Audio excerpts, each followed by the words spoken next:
মানুষের এই সংসারে জীবনযাপন করার জন্য কিছু জিনিসের প্রয়োজন পড়ে। এমন কিছু আবেগ, এমন কিছু বস্তু আছে যেগুলো তার প্রয়োজন হয়। কিন্তু সবথেকে বেশি যে জিনিসটা তার প্রয়োজন হয় সেটা হলো সম্মানের।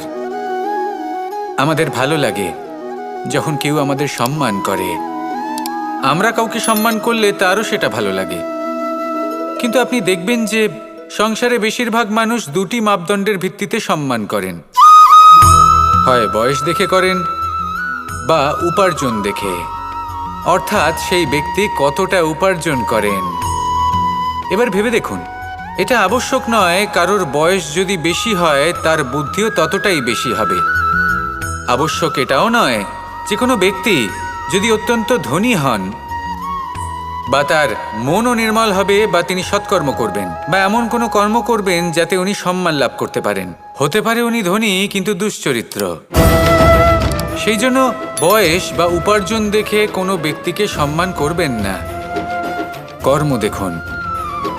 যদি গভীরভাবে ভেবে দেখেন তাহলে দেখবেন যদি কোনো মানুষ কোনো সৎকর্ম করেন তাহলে তার প্রতি হৃদয় থেকে সম্মান জাগ্রত হয়।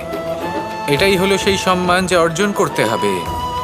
বয়স আজ আছে, কাল আরো বৃদ্ধি পাবে।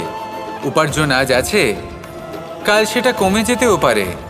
কিন্তু যদি আপনি নিরন্তর শুভকর্ম করতে থাকেন তাহলে আপনি মৃত্যুর পরেও অমর হয়ে থাকবেন। আসুন আমার সাথে ভালোবেসে বলুন, রাধা রাধা। ধন, সম্পদ, ঐশ্বর্য, মানুষ হয় নিজের সৌভাগ্যের দ্বারা এগুলো লাভ করে থাকেন বা কর্মের দ্বারা। সৌভাগ্য আসলে কি?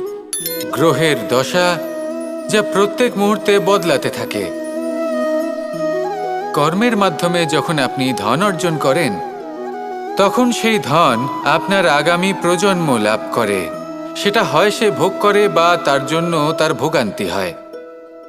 আর এটা নির্ভর করছে আপনার কর্মের ওপরে। কি কর্ম করেছেন আপনি সেই ধনকে লাভ করার জন্য। যদি আপনি সৎ পথে চলেন, নিষ্ঠা ভরে আপনি কর্ম করে থাকেন এবং তার ফলে আপনি ধন অর্জন করে থাকেন, তাহলে আপনার আগামী প্রজন্ম সেটা ভোগ করবে, সেটা প্রয়োগ করবে নিজের বিকাশের জন্য।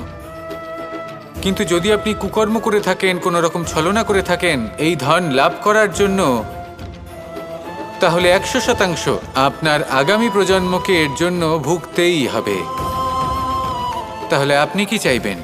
যে আপনার আগামী প্রজন্ম সুখ ভোগ করবে নাকি আপনার কুকর্মের পরিণাম ভোগ করবে? নির্বাচন আপনারই। আসুন আমার সাথে ভালোবেসে বলুন, রাধা রাধা।